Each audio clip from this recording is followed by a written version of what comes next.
ज्येष्ठ पत्रकार. आता ह्याच्या कानफडीत नाही मारायची तर मग ह्याची सत्यनारायणाची पूजा घालायची, परत तिथे जाणार नाही एवढी काळजी आम्ही निश्चित पद्धतीने घेऊ. पण उगाच अशा लोकांची दखल अद्दल आम्ही घडवायची नाही का? तुझा मुलगा जेलच्या बाहेर का आतमध्ये राहणार हे तुला माहित नाही, तुझा मुलगा आहे का मुलगी आहे हे माहित नाही.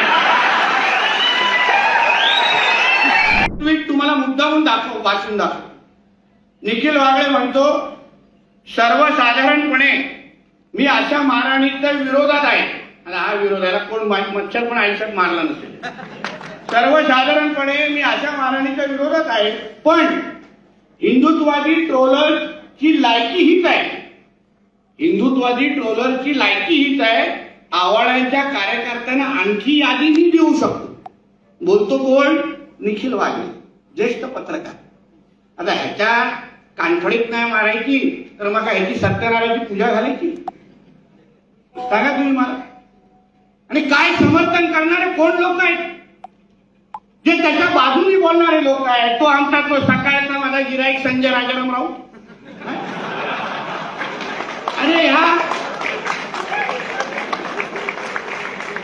या संजय राजाराम राऊतच्या स्वतःच्या सख्या भावाची, म्हणजे सुनील राजाराम राऊत स्वतःच्या सख्या भावाची IBN लोकमध्ये घुसून IBN ऑफिसचं ऑफिस तोडलेलं जेव्हा अशोक चव्हाण साहेब मुख्यमंत्री होते तेव्हा. आताही ती केस चालू आहे. आणि हा त्या निखिल वागळेची बाजू घेतो, बोलतो काय ज्येष्ठ पत्रकार, तुझ्या भावाने त्याला जाऊन मारलेलं आणि तू मोठा त्याची बाजू घेतो आता. आणि मग दुसरा जो आपला महाराष्ट्राचा ऑरी एवढा मोठा कार्ट आहे ना तो, मला आश्चर्य वाटतं. मी आता मुद्दाम तुम्हाला व्हिडिओ आणला ऐकवायला. आणि निखिल वागळे त्याच्या आजोबांबद्दल काय बोलतो हे जरा त्या कार्टाने ऐकलं असतं ना, त्याला लाज वाटली नसती तिथे जायला. लाज वाटली असती थोडी तिथे जायला. बघा आता पहिले पवार साहेब बोलतोय, आता कसं करणार?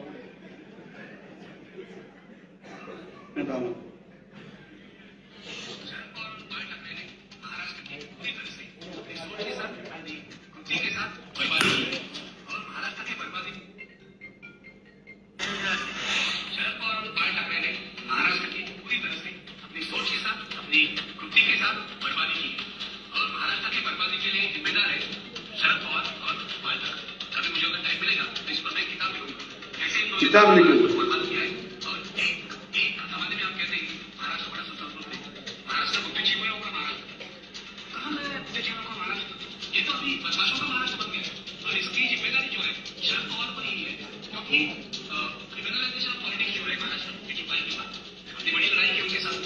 राजकारणाची गुन्हेगारी करणं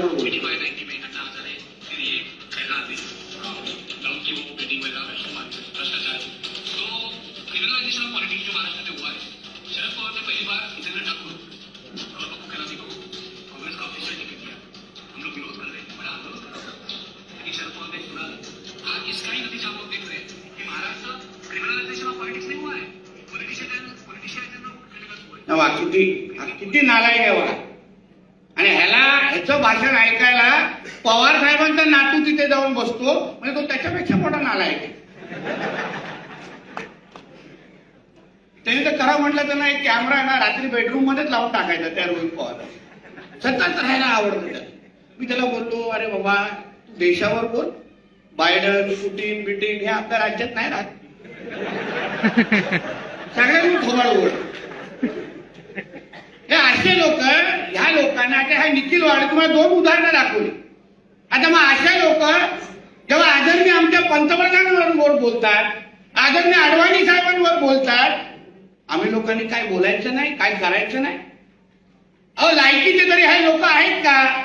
हा निखिल वागळे पत्रकार तरी तुम्ही त्याला म्हणणार का? आणि मग मोठ्या पत्रकार परिषद घेतो आणि बडबडून दाखवतो, आमच्या देवेंद्रजींवर तू टीका करतोस. आम्ही पण थांबलो. आता पुण्यानंतर जरा एक सिंधुदुर्गात दौरा काढला ना, आमच्याकडे आम्ही रेडी आहोत. परत तिथे जाणार नाही एवढी काळजी आम्ही निश्चित पद्धतीने घेऊ. पण उगाच अशा लोकांची दखल अद्दल आम्ही घडवायची नाही का? ज्यांना लायकी नाही. आमच्या पंतप्रधानांची उंची बघाव. अहो फक्त आपल्या देशात नाही, जगातल्या कुठलाही पंतप्रधान आणि राष्ट्रपती असतील ना, आज आमच्या मोदी साहेबांना झुकून नमस्कार करतात आणि मोदी इज द बॉस असा आमच्या पंतप्रधानांबद्दल बोलतात. या वागळेला, या उद्धव ठाकरेला पानटपरीवर कोण विचारत नाही. तो उद्धव ठाकरे म्हणतो भारतीय जनता पक्ष 400च्या बाहेर कसं बघतो हे मी बघतो. तो सकाळी उभं राहू शकत नाही, म्हणजे पायावर उभं राहू शकत नाही. व चुकीचा अर्थ काढू नका, पायावर बोललो हा गाठीदार, म्हणून मला चंद्रकांत दादा इथे नको होते. आपल्याला मोकाट सुटता येत नाही ना, मग ते आपलं नीटनेटकं भाषण करायला लागतं. चांगलं काम करा हो असं बोला. हे आम्हाला 400 वरून थांबवणार. तुझ्याकडे पक्ष नाही, तुझ्या अजून चिन्हावर तू कुठला लढवणार तुला माहित नाही. तुझा मुलगा जेलच्या बाहेर का आतमध्ये राहणार हे तुला माहित नाही. तुझा मुलगा आहे का मुलगी आहे हे माहित नाही.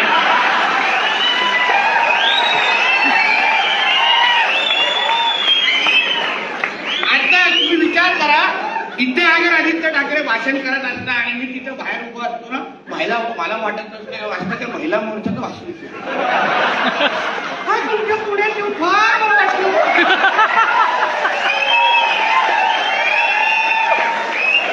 हे विचार करा. बाळासाहेबांचा नातूचा आवाज, आमच्या बाळासाहेबांच्या वरती काय होत असेल ते असे हात जोडत असते.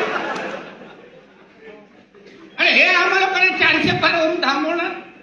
अरे तुमचा आवाज निघतो कुठून हे आम्हाला मला माहित नाही. तुम्ही आम्हाला लोकांना थांबवणार. तुमचे एक सगळे आवडत चाललेले आहे. मोठ्या महाविकास आघाड्या, महाविकास आघाडीमध्ये 2-3 राहणार असतात. एकच त्या बाई तिच्या नॅनोमध्ये बसून जाणार. बघा आमची महाविकास आघाडी मोठे ते येता ते आमचे अशोक चव्हाण साहेब फुटले बघा. आणि हे आम्हा लोकांना आव्हान देतात. म्हणून तुम्ही लोक पण आत्मविश्वासाने, जिद्दीने बाहेर निघायला पाहिजे, ताकदीने बाहेर निघायला. आपण ज्या पक्षाचे कार्यकर्ते आहोत, आपण अभिमानाने समाजामध्ये सांगितलं पाहिजे की आम्ही नरेंद्र मोदी साहेबांच्या पक्षाचे कार्यकर्ते आहोत. आम्ही देवेंद्र फडणवीस साहेबांच्या पक्षाचे कार्यकर्ते आहोत. पण कारण का ज्या पक्षाने आज देश घडवतोय, आपला देश महासत्तेच्या दिशेने जातोय याचा विचार करा. मोदी साहेब बोलत असताना तुम्ही त्यांची भाषणं बघा, लोकसभा आणि राज्यसभेची भाषणं बघा.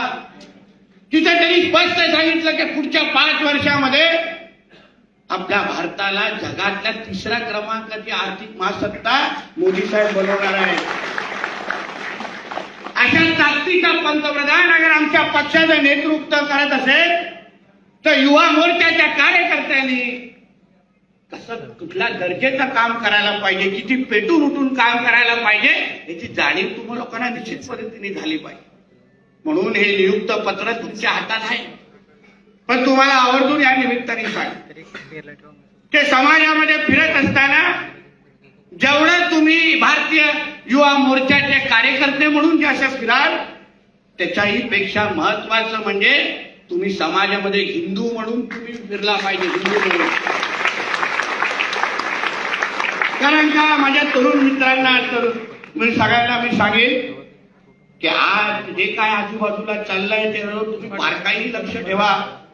तुमच्याच वया गटातले मुलं हे जिहादी म्हणून आमच्या हिंदू समाजाची लोकसंख्या कशी कमी करायची, त्यांच्या जिहाद्यांची लोकसंख्या वाढून 2047ला आमचा हा भारत देश हा इस्लामिक राष्ट्र कसा बनवायचा हे ह्यांची सगळ्यांची तयारी सुरू आहे.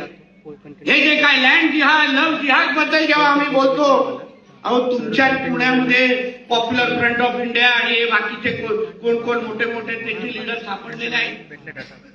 त्या मुलांची वय बघा 25, 22 या 30च्या खालची सगळी मुलं आहेत. आपल्या देशासाठी तर सोडा, पण आपल्या धर्मासाठी काही करायला तयार आहेत, काही करायला तयार आहेत. त्या एका मुंबऱ्यामध्ये त्यांचा कोणतरी धर्मगुरू आलेला, तो काय बोलत होता तिकडच्या तरुणांना की तुम्ही तुमच्या धर्मासाठी सुसाईड बॉम्बर होण्यासाठी तुम्ही तयार आहात का? हे जेव्हा प्रश्न त्यांनी समोरच्या तरुणांना विचारला, एकच मोठा जल्लोष झाला आणि बोला हा आम्ही होणार. ही भूमिका आपला आपल्याला आव्हान देणाऱ्या धर्माची अगर तरुण मुलं अगर घेत असतील, एवढा कडवटपणा अगर ते लोक आपल्या धर्मासाठी घेत असतील, तर मग तुमची भूमिका नेमकी काय हेही ह्या निमित्ताने आपल्याला कळलं पाहिजे. तुमच्यामध्ये कडवटपणा येणार आहे का? तुम्ही पण तुमच्या धर्मासाठी कोणाला बोलवायला लागलं नाही पाहिजे. जेव्हा जेव्हा हिंदू धर्मावर हिंदुत्वाचा कुठलाही विषय आला तेव्हा मी कुठे आहे, कुठे बसतो आहे, काय करतोय ह्याची चिंता न करता पहिलं तिथे पोहोचून मी पण माझ्या हिंदुत्वासाठी लढणार, ही भूमिका तुमच्या लोकांची असलीच पाहिजे. हे पण आजपासून तुम्ही लोक समजून घ्या. कारण आज आपल्या धर्माला आव्हान दिलं जात आहे, आपल्या लोकसंख्या कमी करून उद्या आपण आपल्या पुण्यामध्ये 5%, 10% अगर आपण आलो तर आपण हे सगळे कार्यक्रम पण आपण मोकळ्या श्वासात घेऊ शकणार नाही. आम्ही राज्यभरात फिरतोय, कुठेही अतिक्रमण करायचं, लँड जिहाद करायचा, ती हिरवी चादर टाकायची, दर्गा त्याला म्हणायचा आणि स्वतःचे तिकडे मोहल्ले वाढवायचे आणि आपल्या हिंदू समाजाला तिथे पळून लावायचे. हे कार्यक्रम आज सुरू आहे. आमच्या मोठ्या प्रमाणामध्ये भगिनी ज्या आहेत युवा मोर्चा, तुम्ही पण भूमिका घेतली पाहिजे. लव जिहादच्या केसेसचा अभ्यास करा. आम्ही ज्या आमच्या भगिनींशी बोलतो, ज्या लव जिहादच्या निमित्ताने त्यांचं आयुष्य बर्बाद होतं तेव्हा ते बिचारे त्या आमच्याशी बोलायला पण तयार नसतात. आई वडील समोर येतात, सगळं चल परत आपल्या घरी. आई वडिलांना सांगते की नाही मी तुम्हाला ओळखतच नाही, असंही उत्तर देत असताना आम्ही लोकांनी ऐकलेलं आहे. ह्या सगळ्याबद्दल पण आपण भूमिका घेतलीच पाहिजे. हिंदुत्वाशिवाय आपल्या हिंदू राष्ट्रामध्ये एक लक्षात घ्या, जेव्हा फाळणी झाली, पार्टिशन झालं, तेव्हा हे स्पष्ट सांगितलं गेलं की पाकिस्तान मध्ये सगळे मुसलमान जाऊन राहतील आणि त्याला इस्लाम राष्ट्र म्हणणार आणि आपल्या भारत देशामध्ये जिथे बहुसंख्य मेजॉरिटीमध्ये जिथे हिंदू राहणार त्याला आपण हिंदू राष्ट्र म्हणणार. हे स्पष्ट तेव्हा झालेलं. जेव्हा ही भूमिका स्पष्ट होती, मग आज आपण या जिहाद्यांचं का ऐकत बसायचं? काय ह्यांचे दाढी कुरवडत बसायचे? ते आमचे कधी होणार आहेत का? जेव्हा आपल्या पाठ फिरल्यानंतर पहिला वार आपल्यावर करतील आणि मोकळे होतील, अशा रक्ताचे लोक सगळे आहेत आणि त्यांच्यावर तुम्ही हिंदू समाज म्हणून अगर कधी विश्वास करत बसला तर तुम्हाला आपला देश आपण कधीच वाचवू शकणार नाही. कधी जाऊन बघा पाकिस्तानमध्ये, तिकडचा जो असलेला जो मायनॉरिटी समाज आहे, अल्पसंख्याक समाज आहे पाकिस्तानातला, तो हिंदू समाज आहे.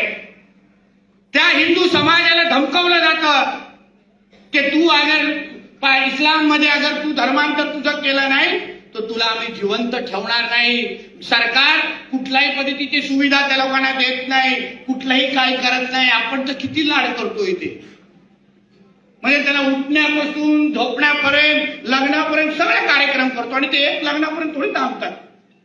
1, 2, 3, 4 त्या बुचच लागला नाही, चालूच असतो आपला कार्यक्रम.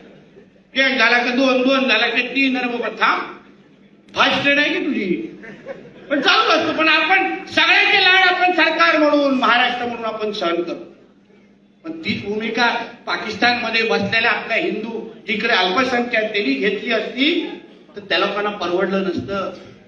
म्हणून बांधवांनो तुम्हाला सांगतो की आज एक मोठी जबाबदारी तुमच्या खांद्यावर आलेली.